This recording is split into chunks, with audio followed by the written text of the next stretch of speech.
Ryan, what's up, man? Thanks for joining me today.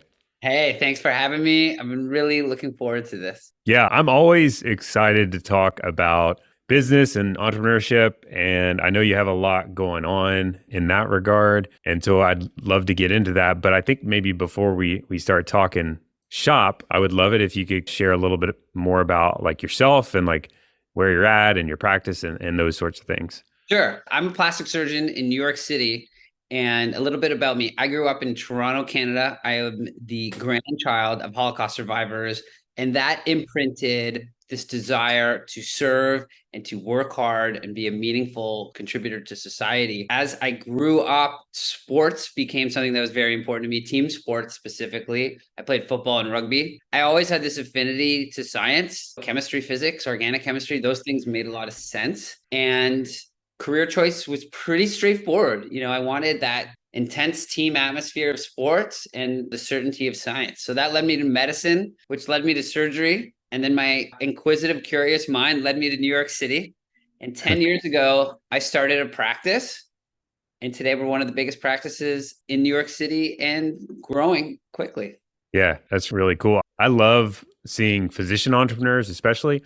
I think it's like one of the best solutions to a lot of the problems that are out there in healthcare and in medicine. There's a lot of problems that could be solved by creating your own business. Well, And I didn't know literally until a few years ago that there was this entrepreneurial community, that there was this entrepreneurial spirit that undermined a lot of innovation in every field. Probably is everything. the leader of innovation in every field is entrepreneurship. In Canada, not that socialism had a veil over everything we did, but besides RIM, aka BlackBerry, and the beer companies, like you didn't really know much about business. We didn't have the Andreessen Horowitzes. Like those weren't people we knew about in high school or in college in Canada. All these books that I read about what it's like to be an entrepreneur, how to be an entrepreneur, how to be different good parts of an entrepreneur, those weren't things that people read. But there is this unbelievable spirit in this country for innovation and entrepreneurship, and I'm caught in that wave.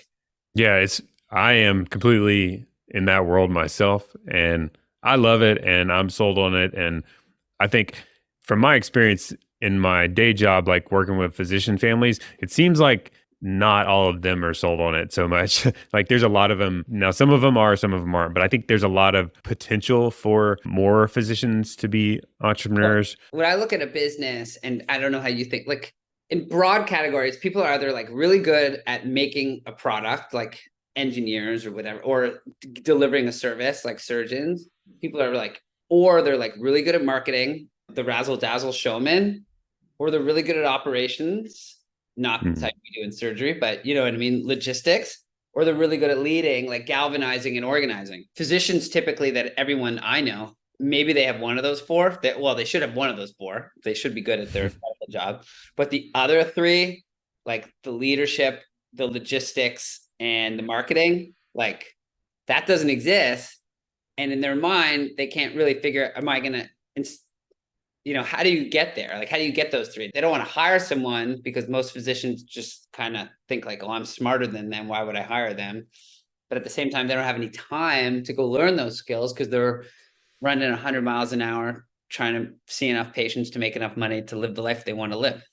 Right. So it's a conundrum. It's a paradox, And at some point, if you read the E-Myth Revisited, you just got to, or if you're a fan of Paula Abdul, like take a few steps back to go forward.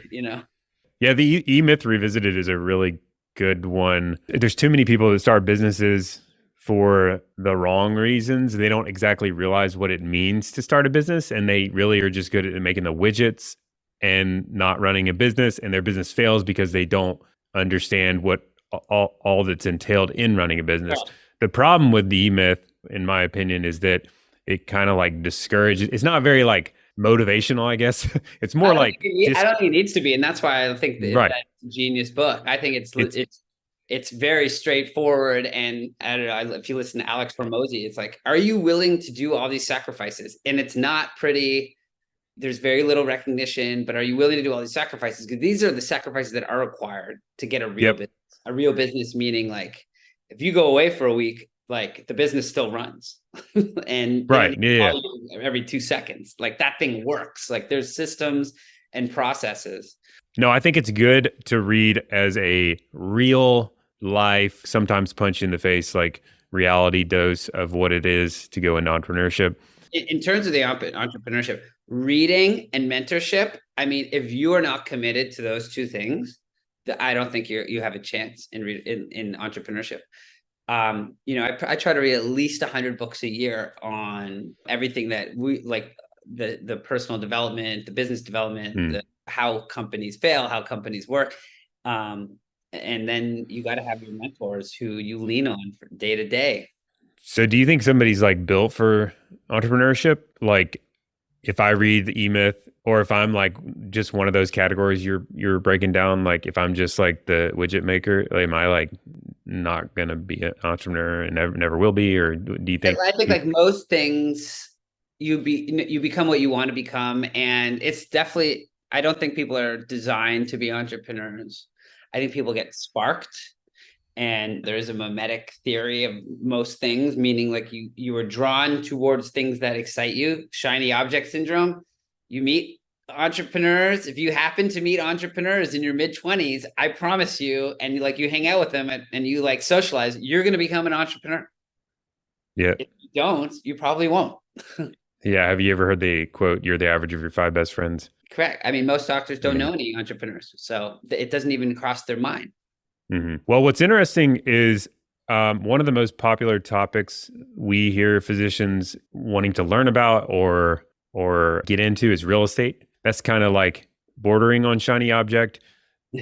I mean, it's a legitimate, you can do really well with real estate, but I think what they get sold a lot of times, or maybe what they hear, is that it's like make money in your sleep. Passive income can be that ish, but like I think a true real estate business, sometimes the people that you kind of look at, you're like, man, that guy's killing it in building wealth in real estate. They have turned it into an enterprise, which is in a lot of ways very similar to entrepreneurship and building a medical practice. Listen, And my so, mentor, my kind of business and life mentor, he's a real estate guy and owns hundreds and hundreds of buildings nationwide. He's put in probably more because he's older than me, time and energy into real estate development that I've ever put into surgery. So when people say I'm going to get into real estate on the side, I'm like, well, the people I see who are doing really well in real estate, they've done like the 30 years that I've done in surgery in just that. So mhm. I don't think it's easy. There's no such thing as like a passive,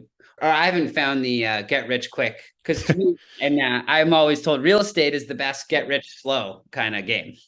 Well, so what I find interesting is that, and in some ways it's kind of like disappointing, is there's a lot of really good physicians that I have come into contact with that like loved taking care of patients and were in it for the right reasons, but then they got into real estate and they did really well with it, and they got into real estate as I think the system of medicine drove them out, Yeah. and they got into real estate, and they, like many of their past, did really well in real estate and have turned that into a big enterprise. And a lot of them are like completely out of healthcare. In fact, I work with a lot of them that are like really working hard to use that real estate business to get out of healthcare. Yeah. But what's strange to me from the outsider looking in is that it's like you can build an enterprise, you can be an entrepreneur within your specialty For and build sure. a practice. It doesn't have to be, but it seems like there's a disconnect there. I mean, you have to love what you do, right? It doesn't matter what that is. You also can't compete with someone who's having fun. So can't make a business out of something you don't like. It doesn't, it's just not a thing. Okay. You don't have to, like, if you're going to, no matter if you want to do real estate, that's fine, but you're going to be doing it 24 hours a day for decades. So you better love that. Surgery is 24 hours a day for decades. You better love that. You just got to pick where your affinity is. I don't think you'll ever be able, there's no lightning in a bottle. There's no quick buck. And the only Yep. way to get good at something is dedicated time and a dedication to improvement. And that you have to enjoy it, because otherwise you're just going to be passively moving through the motions and you're not going to be able to accumulate enough runway to get better. And the person that does enjoy it, that's putting in the hours, is going to crush you. I mean, like they're competitively wise. They're going to just run circles around you. And Can't compete with someone who's having fun because they don't run out of gas. no, and that if you can find something that you enjoy, that's a key foundational thing is if you can find Well, something I you found enjoy. it because, I love surgery and I love building the teams around the surgical experience for the patient. Do you like the actual practice? Do you like the surgery itself? Do you like the Yeah. consults? Do you like the building the business? Do you like all of it? I love all of it. I love it all. I truly do. But like people are gonna be like, you can't love everything. So I always want to be doing something that's fun, right? And surgery is so fun. But like now I'm shifting a little more towards the business development side as this newfound funness in my life.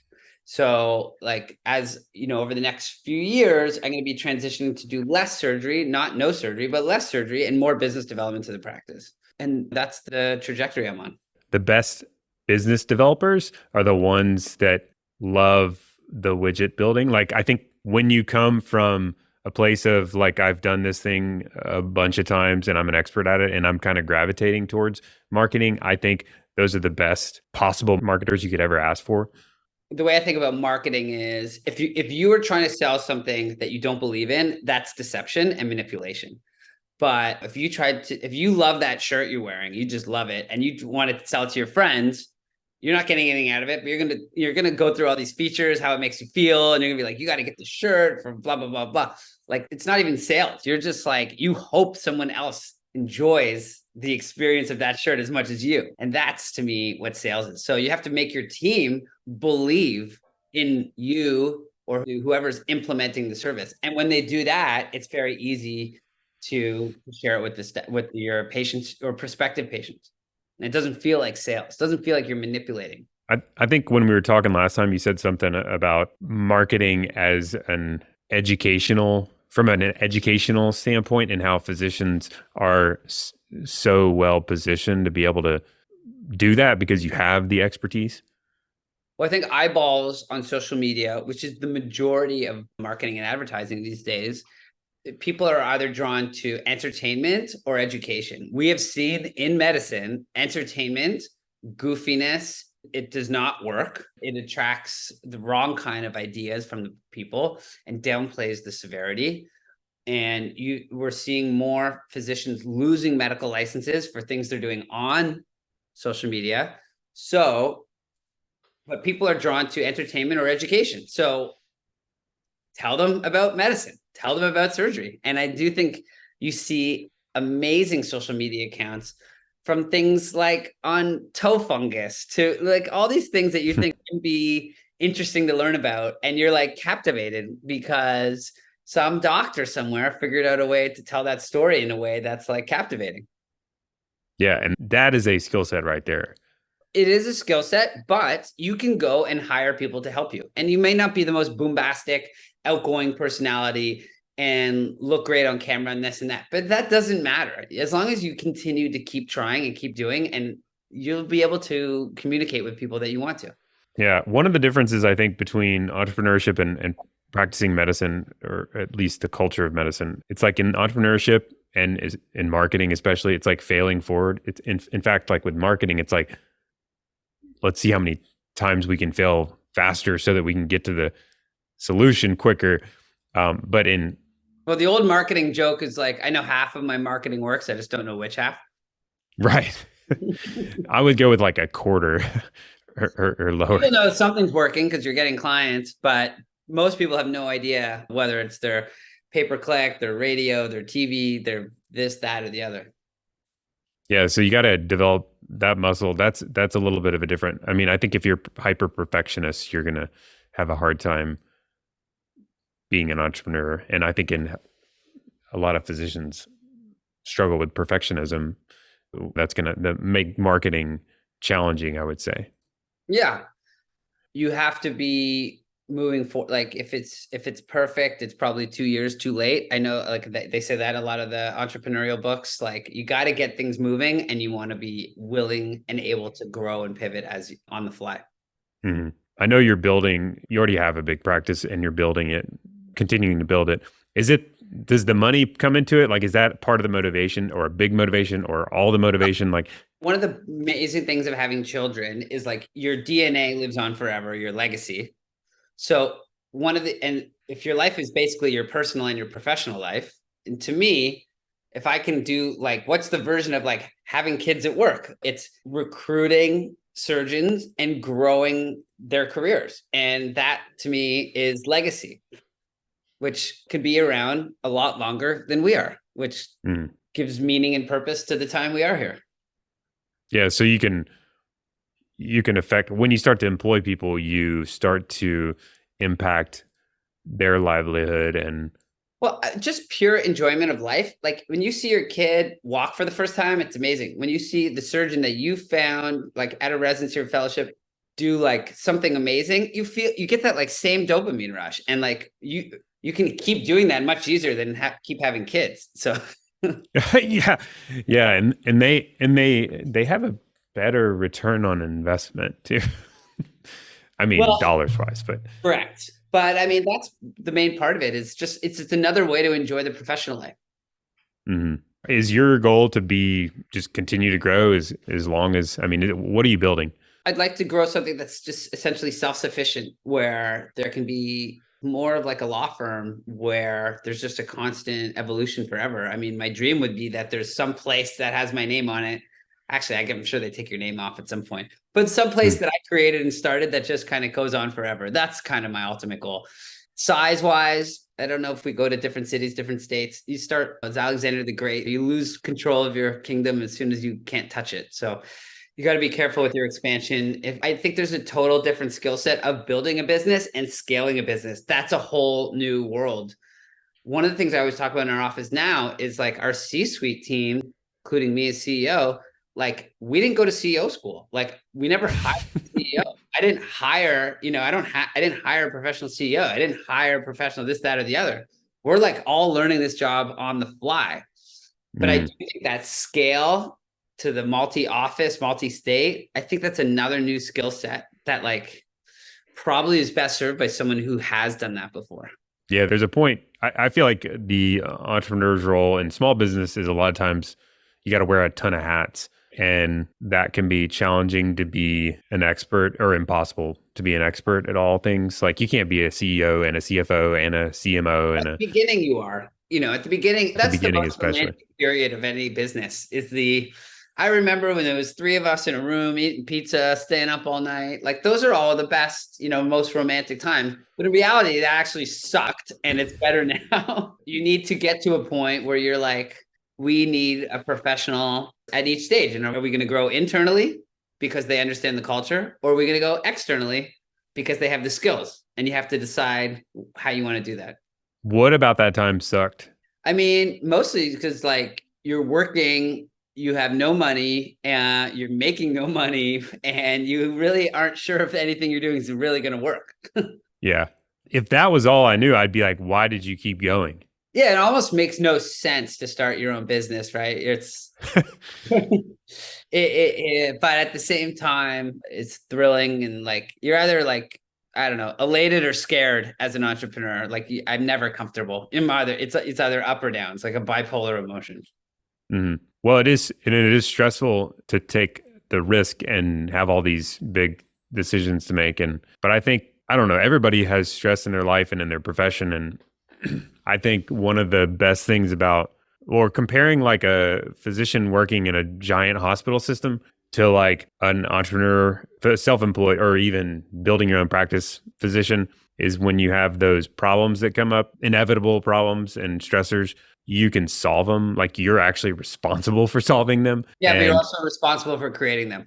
Correct. You're creating new ones all the time. Like you're like swimming in problems actually, but it's different.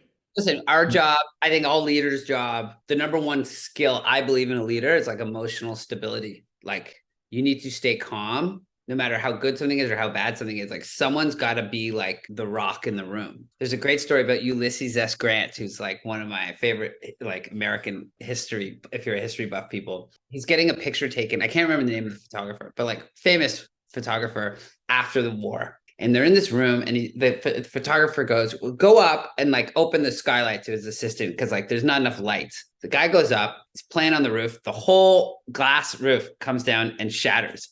And like apparently Grant doesn't flinch. Like it doesn't like this glass on his whole body. It doesn't move. And he's like, I have somewhere to be. Just take the picture. Like, and he like cool as a cucumber. Like stillness is built in. I think the Brits call it being squared away and or having the right stuff. And like that is where leadership is, because if you're an emotional roller coaster and everyone in your business is an emotional roller coaster, it doesn't work. Someone's got to calm everyone down.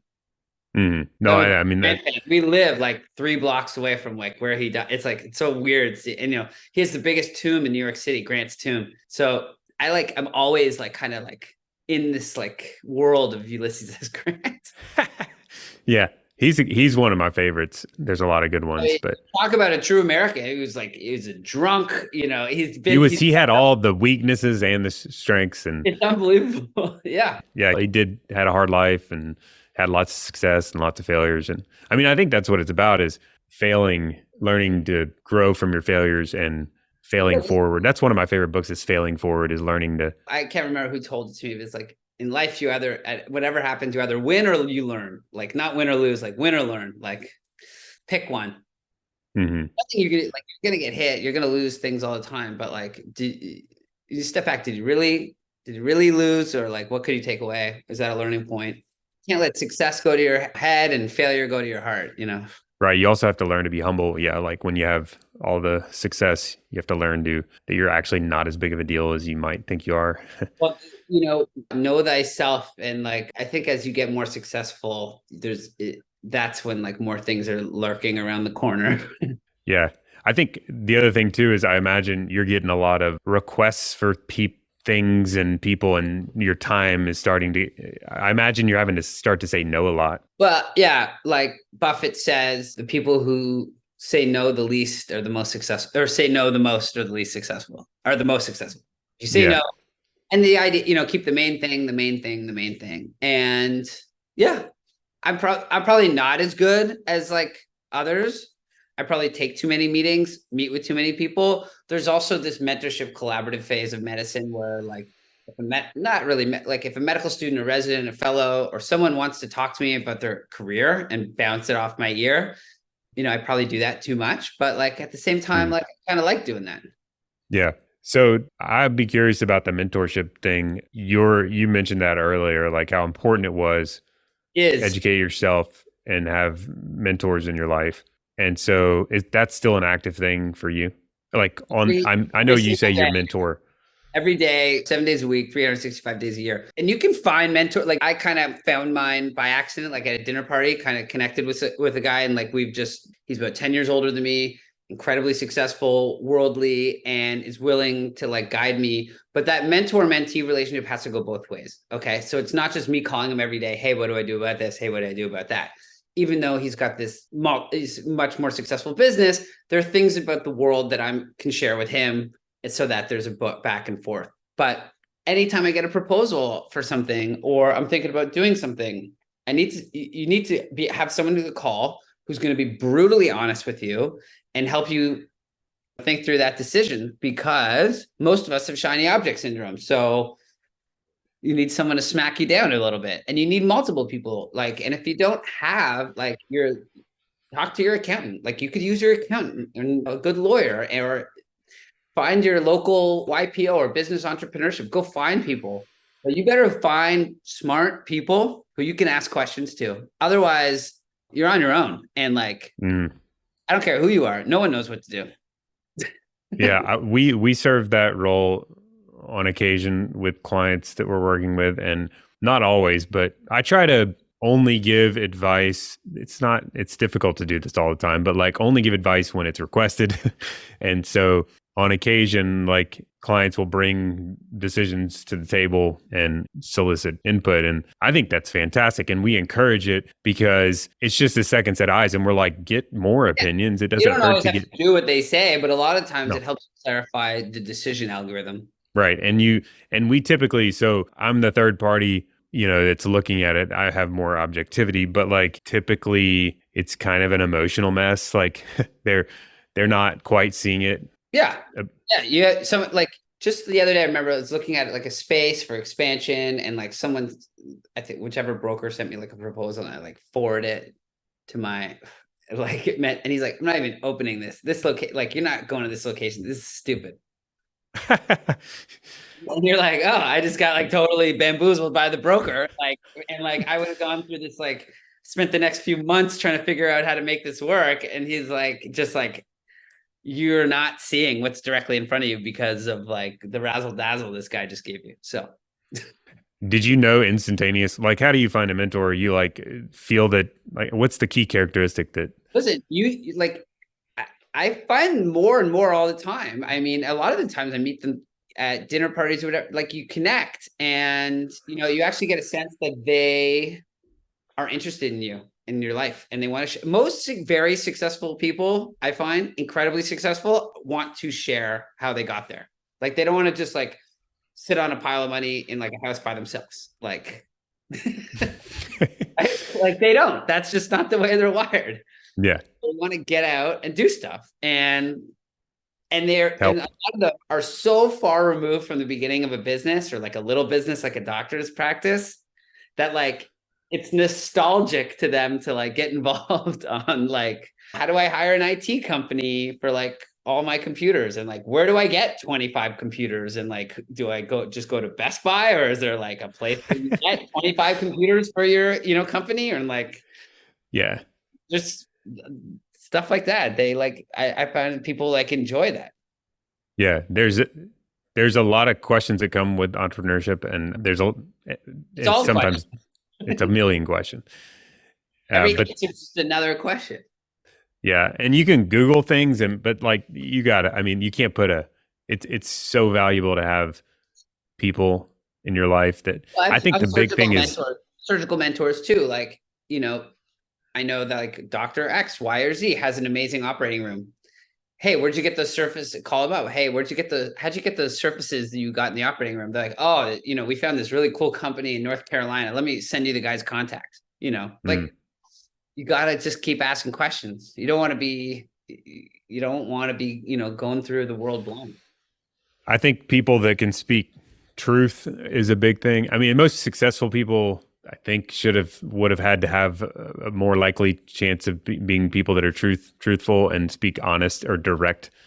But I think I that's a big don't deal. believe I haven't met, and people may disagree with this. I haven't met a lot of very successful jerks. I mean, like very successful. Obviously, there's high paid jerks in every field. You get to this like super high echelon, like you really can't accumulate that much wealth unless like thousands of people like you and like want to be around you and like want to help and like have you guide them. Like, Mm, and you can't fake that over decades and decades and decades. Like, you know, most incredibly successful people are incredible humans, and that's why they've mm. been able to stay on top and keep rising.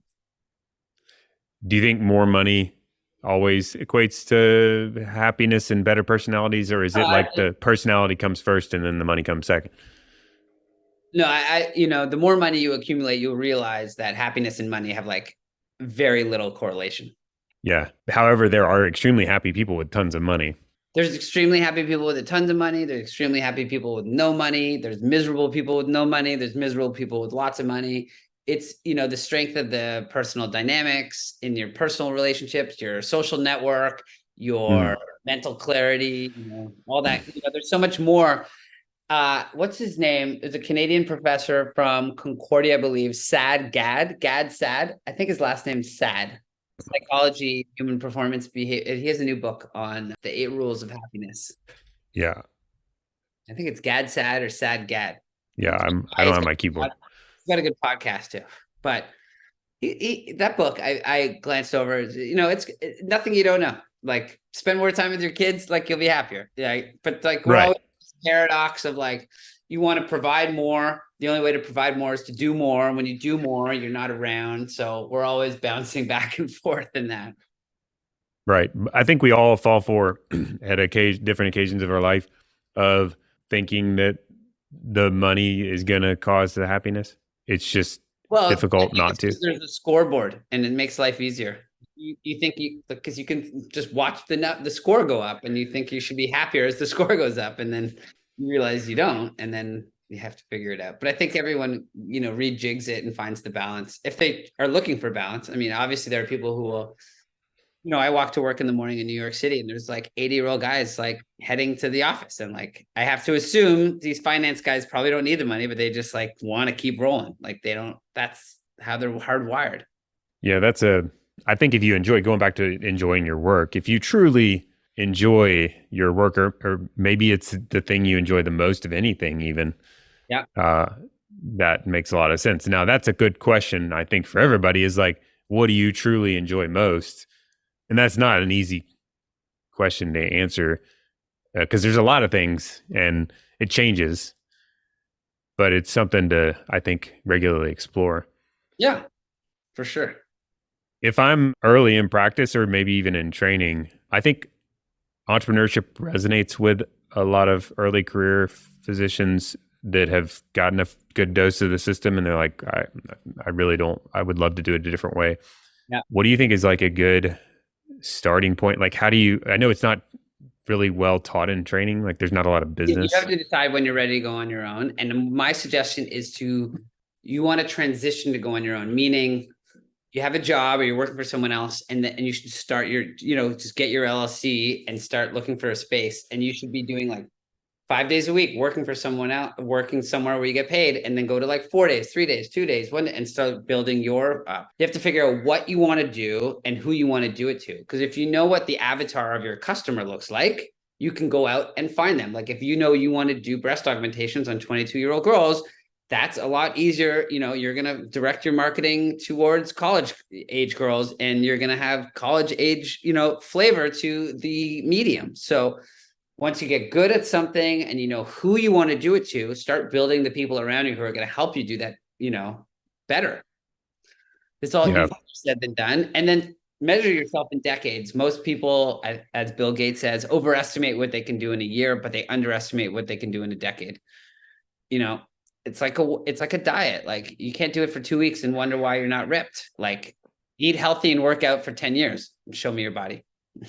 Right. Or do like have one improvement a day. Yeah. Like could be Listen, small. atomic habits, like, yeah, listen, if you got to have a disciplined routine and you got to hit it for like decades.